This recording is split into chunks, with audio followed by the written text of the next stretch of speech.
right, so this is class 4. Class 4. We are talking about the ancient Near East.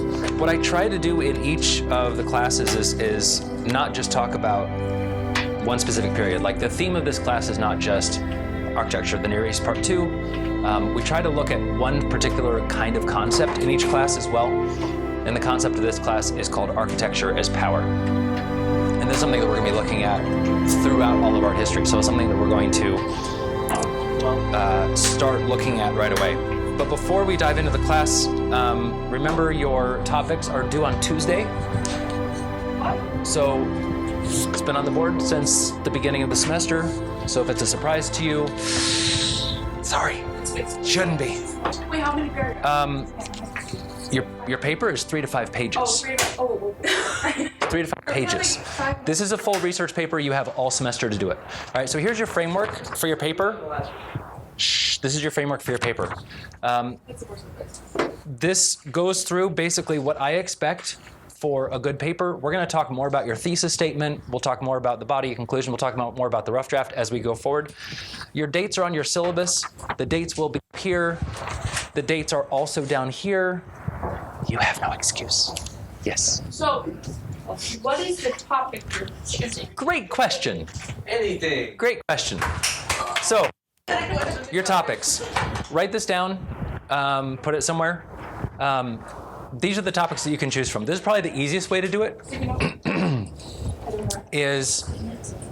There are 2 big art history books there on the table.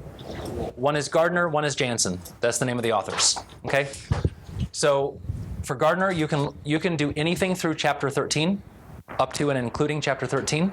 So anything in that period is what we're covering in the first semester. For Jansen, you can do anything, all of part 1 and then part 2, chapter 1. So the very beginning of part 2. He just divides it up into parts and then chapters beyond that. Okay? So during study hall, I would suggest coming in here, taking those, flip through, take a look, see what you want to do, okay? It should be something that interests you because you're going to spend all semester researching it, right? It should be something that's interesting to you. What type of paper does it have to be? You can do an analysis. Remember, it's 3 to 5 pages, so if you're just going to do an analysis of one piece of art, one work of art, you're going to have to go quite in depth about it, right? For next semester, we could look at a specific artist. There aren't any specific artists right now, so you really can't do that. You can compare contrast. So I think one person a couple years ago did compare contrast between the pyramids of Egypt and the ziggurats of the Near East.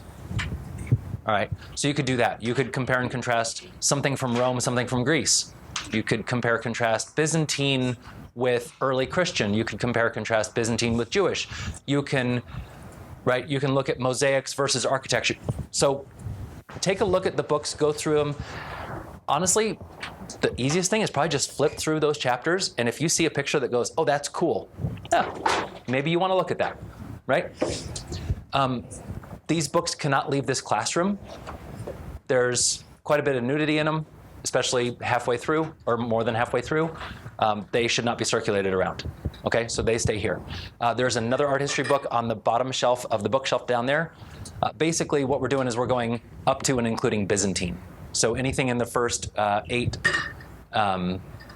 posters, that's the period you can look at. Or you can look up stuff on your own. You don't have to use those books, right? Anything up until Byzantine. Once you get into Romanesque, anything past like the year 1000, don't do it. Okay?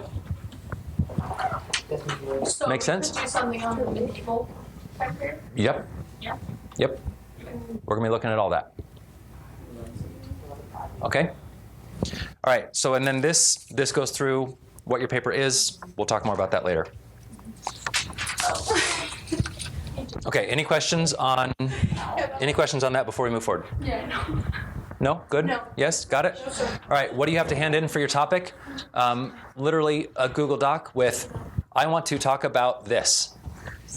That's it. Or you can write it down on a piece of paper. And we literally just have to hand that to you. Maria DeMarc, I want to compare the ziggurats with the pyramids. Don't you know what it's And that's them your for class? That's it. That's all you have Just to look turn them on with- for when Tuesday. For Tuesday. All right? Oh, so that has to be on Google Docs though. Or you can just hand it in to me. That's fine. Everything else, all the other assignments have to be on Google Docs, but this you can just hand in to me. But I need something, whether it's Google Docs or whether it's sticky note, something. I'd prefer it's on a piece of paper. Just kidding. Okay? That's so funny. Actually, great. Okay. So we are talking about today this concept of architecture as power, and we're going to be looking at the second part of the ancient Near East to do this. What do we mean by architecture as power?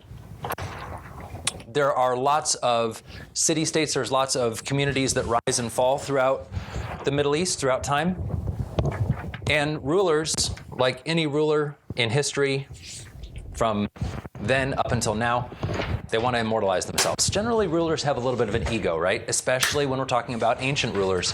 We already talked about how they're godlike, or they think that they're godlike, or they think that they're close to demigods.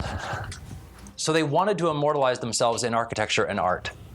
Everything that we see in terms of architecture and art has something to do with the rulers, right? Unless we're talking about cuneiform tablets, talking about a beer recipe, that's not really art. That's just more of the culture that we're studying. Okay, so this is what we mean. Architecture is power. They're making things to immortalize themselves. First thing we're going to look at, and we're going somewhat in chronological order. We're going to bounce a little bit backwards from what we looked at last time. This is called the Great Ziggurat of Ur. This was basically, this was built in the 2100s BC, and it lasted up until about the 600s BC. Okay. Well, but it looks like it's still lasting today. We'll talk about that. So what is a ziggurat? A ziggurat is basically a big building, a big temple of some sort. Some ziggurats throughout history were used as temples. Some of them were used even as storehouses. Some of them were used as burial places. It just depends on what culture we're talking about. Okay? For this one in particular, this was a temple complex. This is a recreation of what it looked like. It was built during the early Bronze Age, which is about 21st century BC, 2100s, 2000s BC. And it looks very similar in a lot of ways to the pyramids of Egypt that we're going to be looking at. It went into ruins. We'll talk about that. But it was restored by this king in the 6th century BC, and then it fell into ruins again. It was excavated, so over time, basically from about 600 BC up until about the 1920s, 1930s, no one knew about it. There were writings about these great ziggurats, and there were other ziggurats that we knew about, but this particular one, we knew that it must have existed somewhere, but we just didn't know where. The desert basically had risen up and swallowed it up, right? The sand shifted, the ground moved, right? And so there was this excavation, and this is what it looked like when they, in the first year or so after they discovered it. There was this great excavation of this ziggurat. All right, so again, it's a temple complex. It served as an administrative center for the city. It was also a shrine of the moon god Nana. So the patron, this is like the patron saint or the patron goddess of the city of Ur. Again, it was excavated in the 1920s, 1930s by the most British-sounding man you've ever heard of. His name is Sir Leonard Woolley. So the Brits are over in the Near East and Egypt quite a bit in the 1920s, 1930s. Remember, the British Empire at this time was at its height. Late 1800s, early 1900s, the British Empire is at its height. They have control over a lot of these lands. And so they're going and they're excavating and they're, trying to figure things out. Archaeology is really blossoming during this time. What's that? The French? French and here particularly. And so they're excavating and they're taking kind of stock of everything that's here. And because of their efforts, we know quite a bit about these ancient cultures. It was actually excavated and then partially reconstructed. So this is what it looks like today. So you can see the ruins still back here. It's not as tall as it was, but the front and what's called the monumental staircase, the big staircase, this was rebuilt in the 1980s by a very nice man by the name of Saddam Hussein, the leader of Iraq. So he took all the bricks and rebuilt them? Or he brought in new bricks. He was the one who built it? not by himself. Yeah. Right, yeah. So the old one is behind it. He just built. He just basically reconstructed it. Right, so that's what it looked like, and then he. I didn't know what it looked like. So there were enough other ziggurat, enough other plans. There were drawings of it on tablets that he was able to find, that we were able to find, and we kind of knew what it looked like. So he rebuilt it. What does it serve as now? Nothing. And what did it serve as in the 80s? Nothing. There was nothing. It wasn't a museum. It wasn't anything. All right. Think about why Saddam Hussein would want to rebuild this. It doesn't make him any money. It's not a tourist attraction. Showing people that you can't get some money for it. Yeah. His power. And so we'll talk about that a little bit more. Remember, our theme of the class is architecture is power. Architecture is power. Okay? So he's the leader of Iraq. He was until he was deposed when the U.S. and Brits and France went in 2004. And then he was deposed, and then put on trial, and then killed. War crimes. He killed a lot of people. Mustard gas and torture and all that fun stuff. Saddam Hussein was the one that was killed by the Israelis. By the who? And Navy SEAL. So they went in and captured him, and he was put on trial. I didn't know. Osama bin Laden was captured by the SEALs. That's, yeah, I think when he killed. Osama bin Laden, he was the head of Al Qaeda. Saddam Hussein was the head of Iraq. But the U.S. went and just killed bin Laden, right? Mm-hmm. They tried to capture him, but he started to fight back. So, Idiot. all right. So where was Ur? Where was Ur? So this is a zoomed-in area of the Middle East area. This is what we were looking at a little bit yesterday. This whole area is called Mesopotamia, right? This is what we refer to today as Mesopotamia. Again, Iraq is here, Iran is up here, and then over here in Syria, Israel, etc.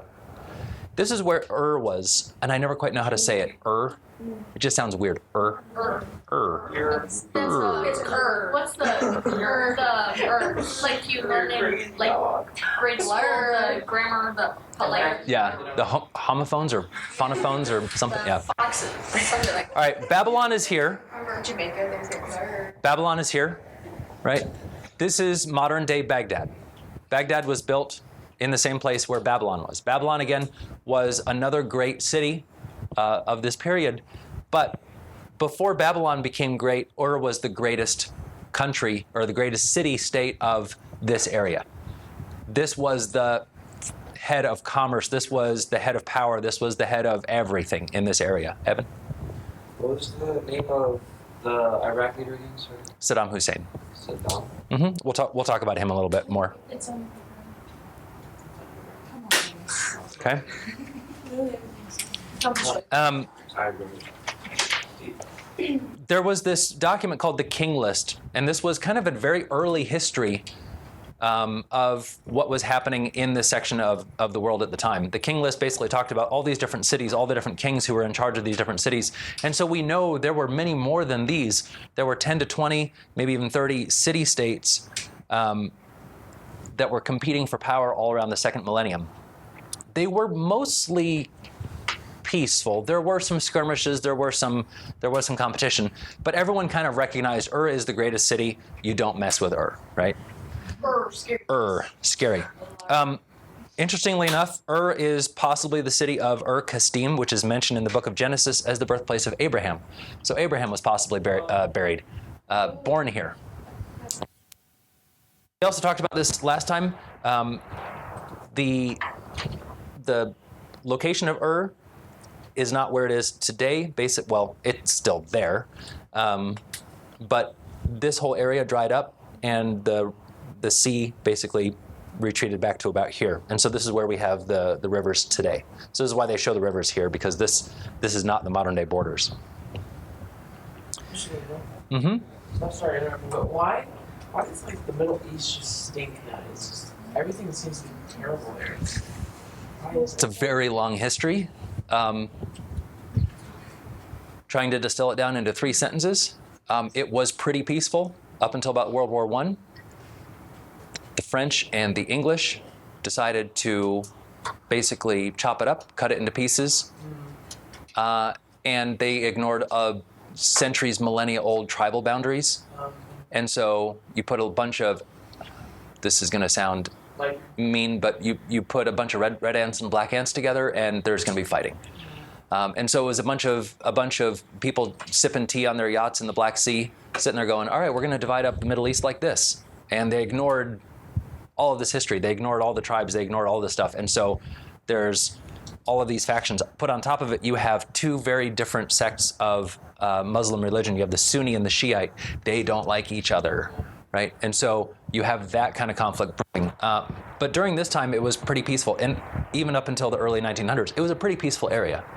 There were no real problems. Then add into that, in the 1930s, you have a bunch of oil discoveries. Well, money makes people kind of cranky. So it's just become this tinderbox. This is an artist's reconstruction of what Ur possibly looked like at the time. So you can see it's very well developed, right? You have these, it's right on the border of the river. We're looking kind of north, down to the south here would be where the sea is.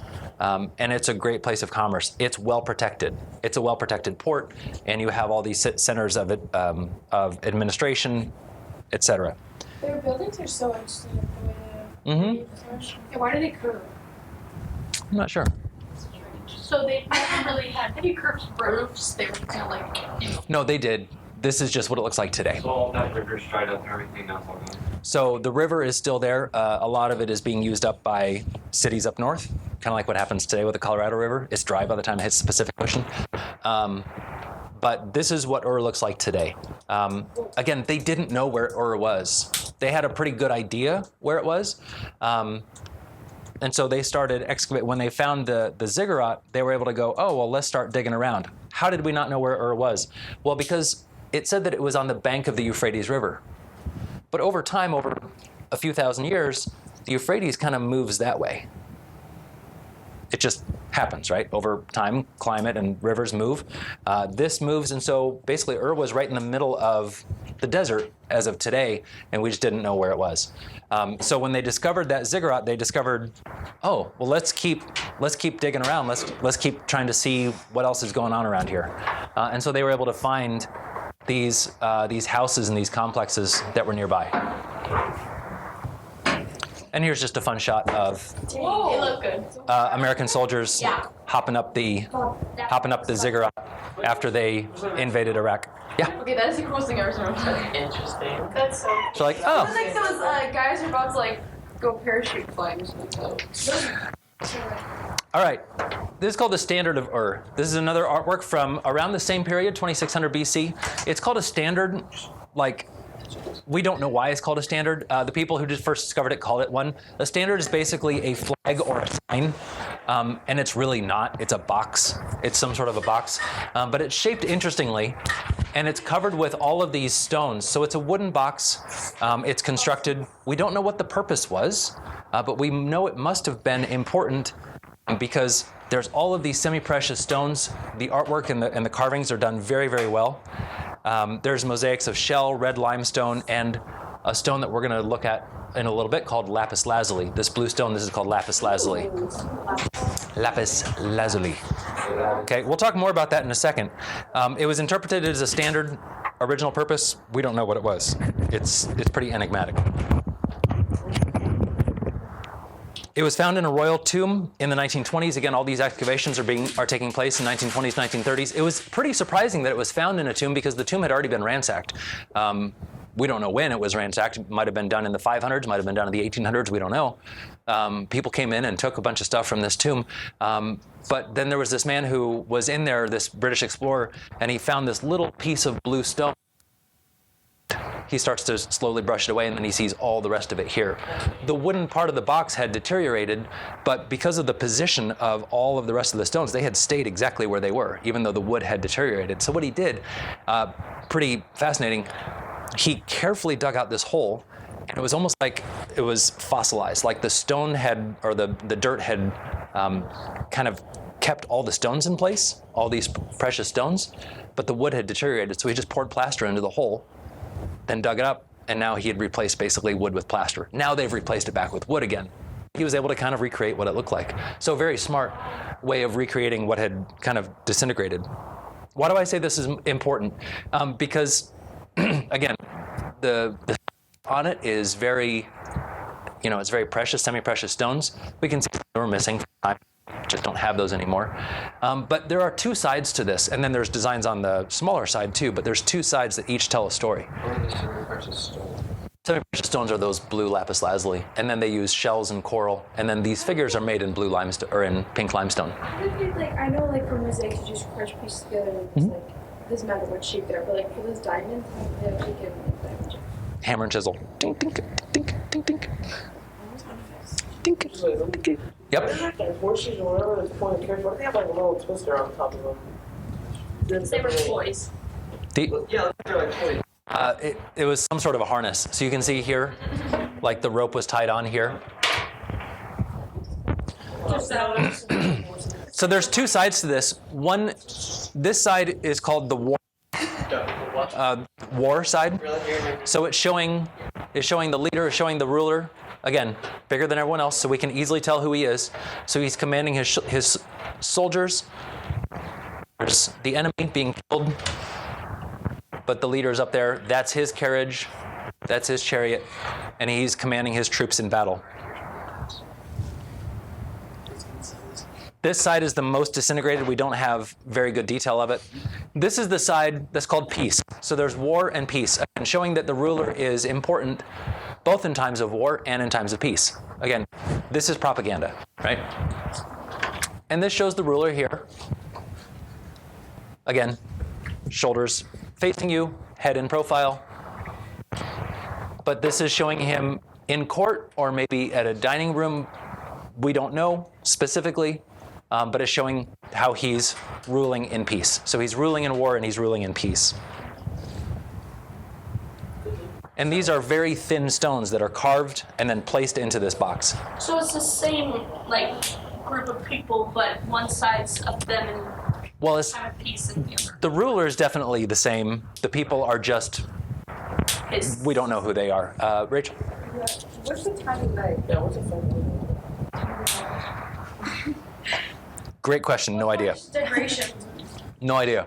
No, it looks like it's the fourth. It's probably like a deer's leg.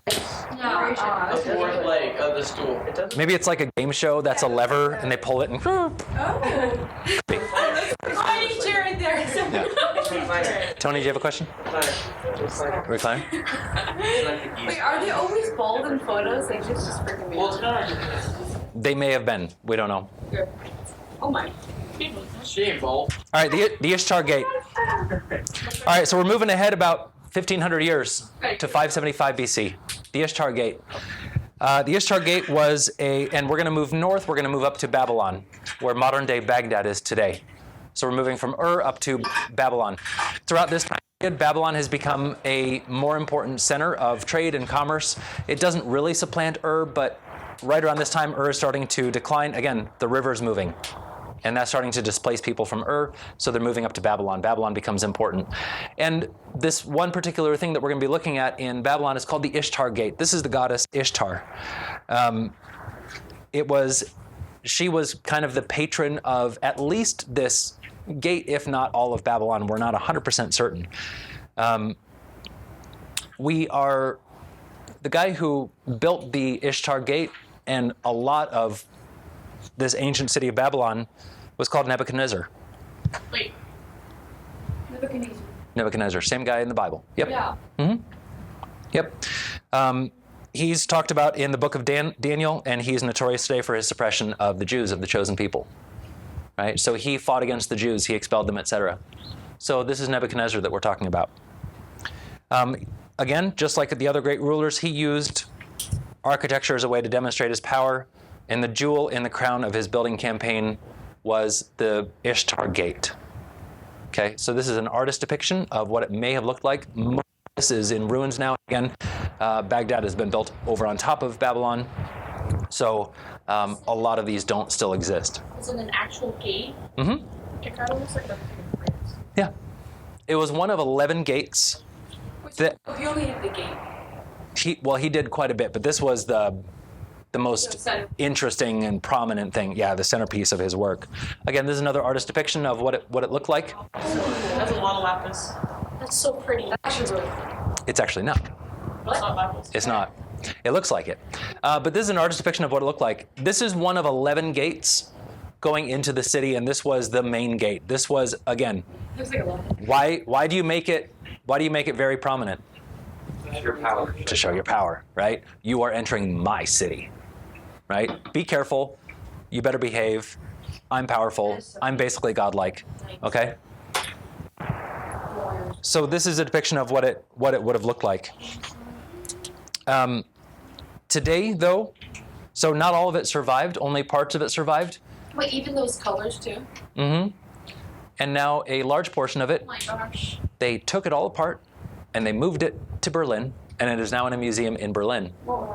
Where's Berlin? Berlin, Germany. No, we So portions of it, this is all the original Ishtar Gate. I can't believe it, like, it's preserved that well. Like, It's all stone. Yeah, it's all stone. It's beautiful. Okay. It's pretty. So they take it piece by piece down, or how do they Mhm. transport it in sections? piece by piece, stone by stone. And people who are very good at puzzles. What animals are those? I'm seeing. Well, that's a great question. This one is called the Mashushu. It's so cute. Is that a dragon? Is that like where you get moosh Horse? from the lawn? Cheetah? Yeah. No, you don't. Bird? It's a dragon-like creature. It has the head of a snake. It has the body of the front part of a lion. The back part is of a bird, and then the tail of a snake again. The tail of a what? Tail of a snake. It's cute. The tail of a snake. It's cute. Mushu. Skinny snake. This animal, this dragon, symbolized the god Marduk. So we're gonna see this. So there are 3 animals that are depicted on this Ishtar Gate and also on the entryway leading up. Then we have aurochs, which are an extinct form of bulls, symbolizing the god Adad. so do these How do you get- gods have, like, It's like donkey. power? Yeah. So each of the gods has a specific thing that was important to them. One was harvest, one was fertility, one was etc. Mm-hmm. And then the symbol of Ishtar herself was also the lion, right? So they wouldn't depict the goddess herself, not in the gate. We don't know why. We have other depictions. It's not like there was a prohibition against depicting her.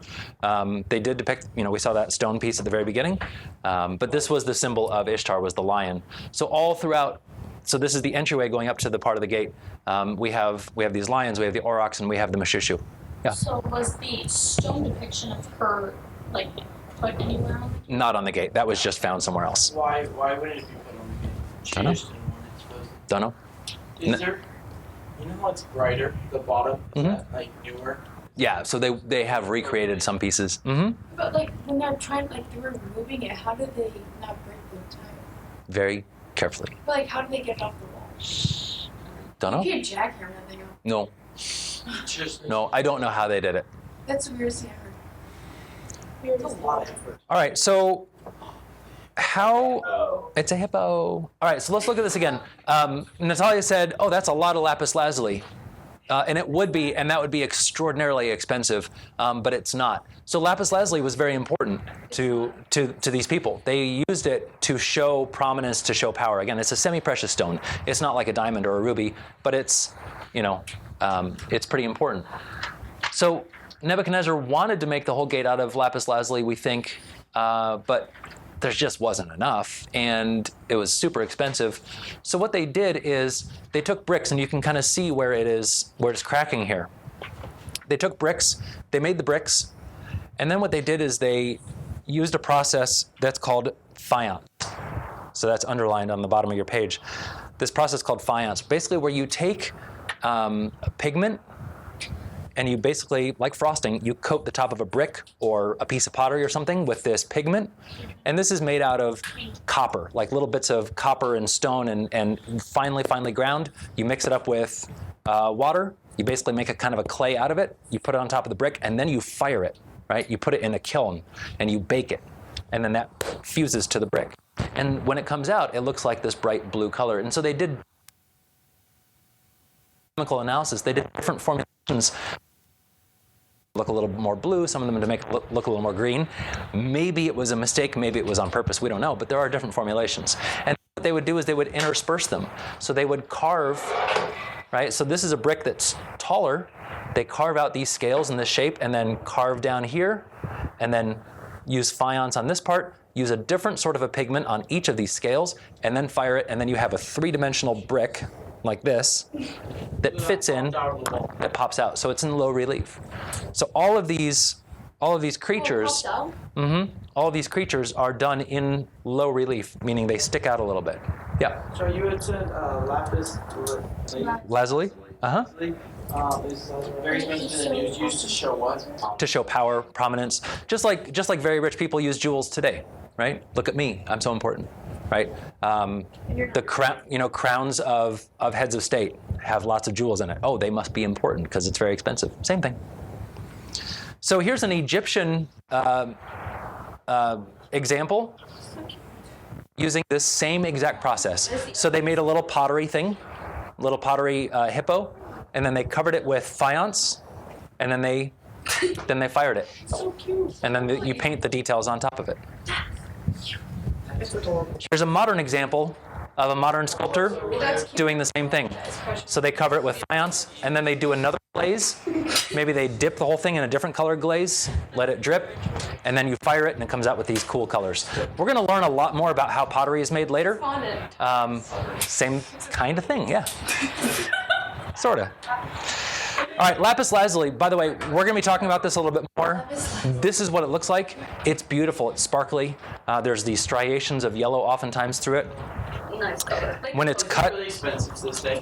it still is. It's not like a ruby, but it's in the middle. It's a semi-precious stone. Is still like an abundance as it was back then? Yeah. So do they use lapis? I can't even say lapis Lazuli. Uh-huh. lazuli. Honestly, For like granite, that kind of stuff. For granite? Wait, I know like granite is like a rock, but like do they? No, they'll use this to almost like as jewels or to kind of inset with things. So it's not really used for building Is materials. there anything? It kind of crumbles pretty easily too. Is there anything now that's used with this? Sorry, Rachel. Yeah, so jewelers will use it. You can buy a piece of jewelry with lapis lazuli. It's more for that type of stuff. It's not really used for any kind of practical purpose. Rachel. So is it kind of like on the same level as like amethyst? Like Yeah. kind of level? Yeah. Mm-hmm. Or crystals, same sort of thing. Or yeah. When it's polished, this is what it looks like. Now, Hurting my eyes. you can. Side note: we're going to go on a tangent for a little bit. You can take this and you can grind it down into a very fine powder. And then you can mix it with oils. And you can make an oil paint out of it. Or you can mix it with egg yolk and make a paint that's called tempera, right? And it has this very bright, vivid color of blue. Obviously, it's very expensive. You can't use a lot of it because it's so expensive to get. And we're going to talk more about colors and the importance of colors later on. Purples, for instance. Why are purples used for royalty? We'll talk about that. But lapis lazuli was used for pigment, not in this period. I'm talking more in medieval periods. As Catholics, whose color is blue? Why? So Like very precious. rare and like one color back then. It was hard to get. Medieval artists and medieval Byzantine artists, so 400s to about 1000s, and it continues all the way through the Renaissance. They wanted to use the most precious color for Mary. What's the most precious color? Lapis lazuli.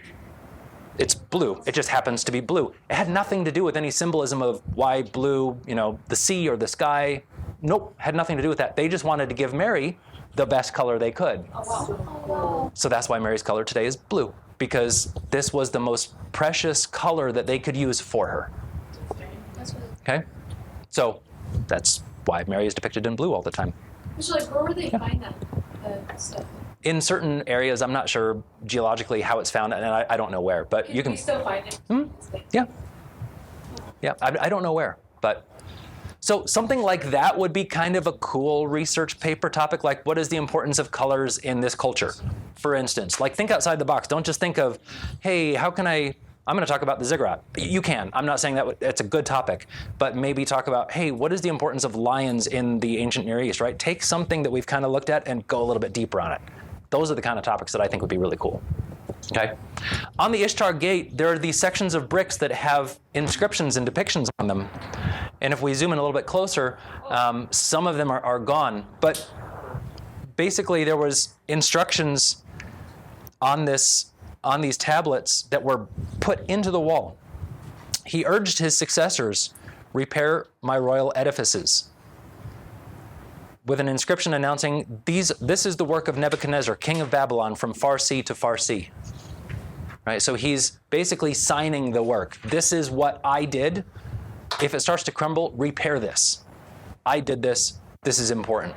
Right? Again, architecture is power. He's putting his name, he's putting his stamp on this. Tony? Is that Jamaica? It is. Yep. Max, you have a question? Okay. A smaller reproduction of the gate. So we're going to move from the Berlin Museum back to Baghdad. So this is modern day Baghdad today. So is that where the gate was? This is where the gate originally was. And so this is a larger government building. This was built, again, by Saddam Hussein.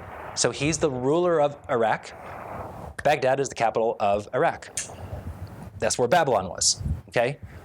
So he wants to recreate not only the building, but he wants to trace his lineage all the way back to Nebuchadnezzar, right? I am the same ruler. This is me.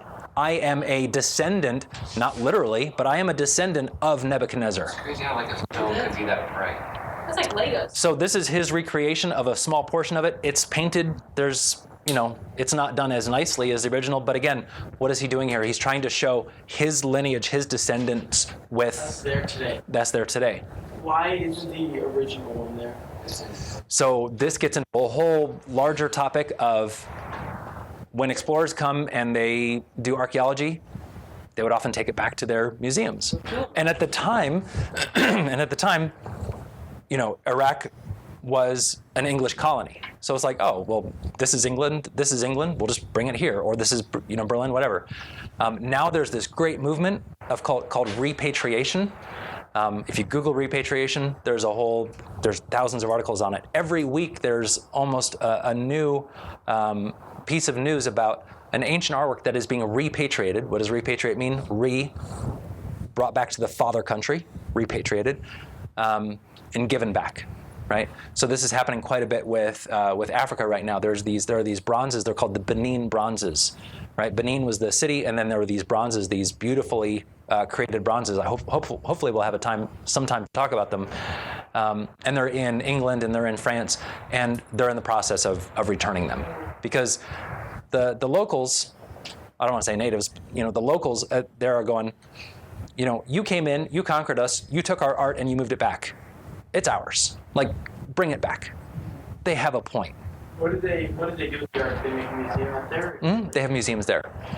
And so there's a lot of diplomacy, there's lots of arguments, there's lots of discussions. Hey, can you let us borrow them for some time? And there's usually some of that, but yeah. When we get into Greek art, ancient Greek art, again, the English came and took pieces of the Parthenon and brought it back to England. And the Greeks are furious about it. And the British are saying, well, you sold them to us. They're like, well, yeah, we were broke and you came in and basically kind of took advantage of us. Again, it's a fight. This is a picture from before 2003. This is from before 2003 when Iraq fell. But every year there would be these huge celebrations at the site of our gate that Saddam Hussein would put on. And people would dress in these ancient costumes, again, showing the connection between the past and the present. This is actually a mural that Saddam Hussein had done. What is it showing? Again, the ancient Ishtar Gate. That's him on the side. This is...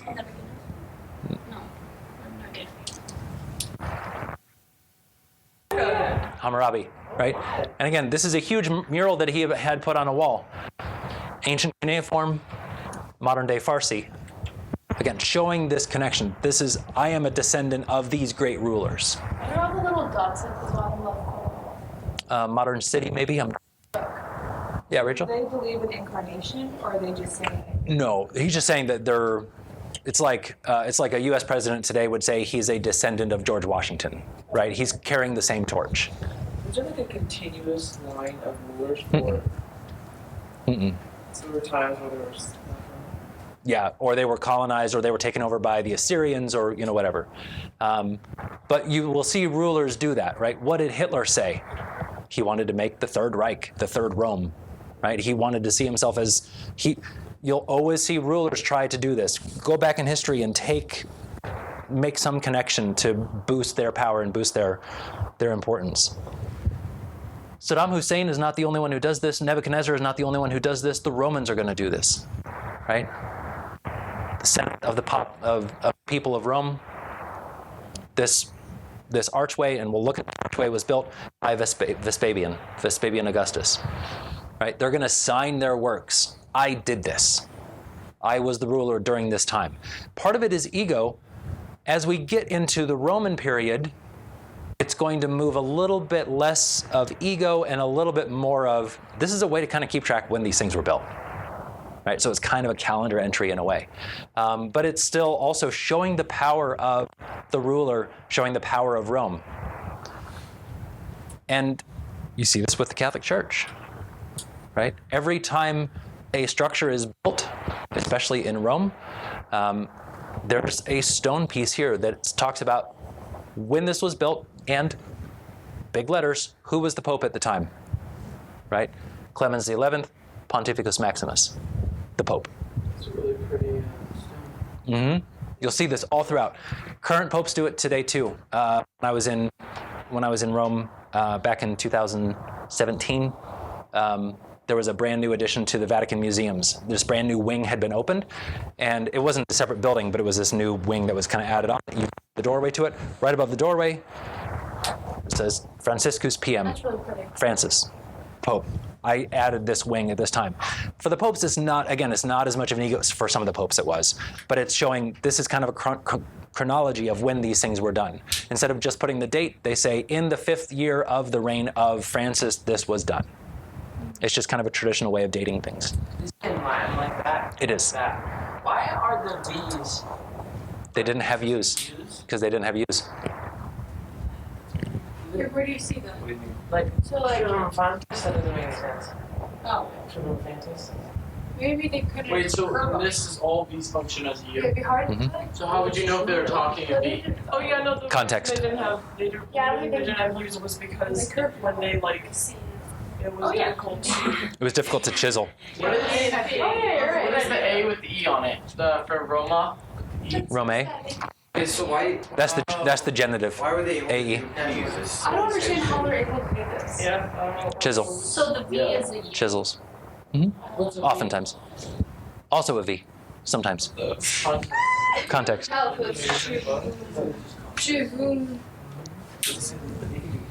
right. Babylon Falls. So this is the area that we're looking at This is not good. in here. Oh, yeah. In about 330 BC, so Ur starts to lose its importance in about 500 BC. In about 330 BC, all of Babylon falls. Who conquers it? Cyrus. Did I put that on the notes? Nope. I have no idea. Guess. He starts here. Who's Greek?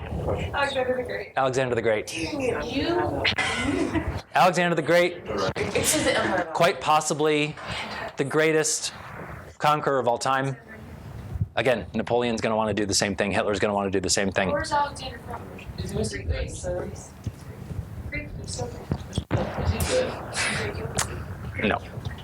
He was pretty brutal. He was pretty brutal. All of Babylon. This whole section, and into Egypt as well. Why is he called the greatest? Napoleon's like greatness. Yeah. So that Not like, oh, All right. good guy. We started looking at the ancient Near East. We went basically from about 4000 BC all the way up to about 350, 500 BC. We have to, and we're going to do this quite a bit, especially in the early periods of art history. We're going to go rewind. So we started 3000 to 500. We have to go back again to 3000 because now we're going to go back to Egypt. Egypt was happening right around the same time as this was happening. Okay, but the Near East started just a bit earlier. Evan? So we finished the second poster. Yep. We're speeding. You want to do 6 by the end of the microphone? Yep. It's going like this. Are we going a little fast? Nah. Like that. Like, it's like, No, because No. we had one class here, 2 classes here. We're gonna have 4 here, 2 to 3 here, 3 or 4 here, a couple. It'll work. Yeah. What's on semester? So how come it says Romanesque and Gothic, basically. Cyrus of Persia captured the cities in the 16th century BCE? So is Alexander the Great after? After, yeah. Cyrus was another. That was just a smaller war. During. Yeah. This year, are we supposed to do all posters? No. What's the second year? Renaissance on. So after Christmas, we only have 2, that's the 2. We'll finish up Byzantine a little bit and then go into Romanesque and Gothic. Are those very, long, extensive? There's a lot.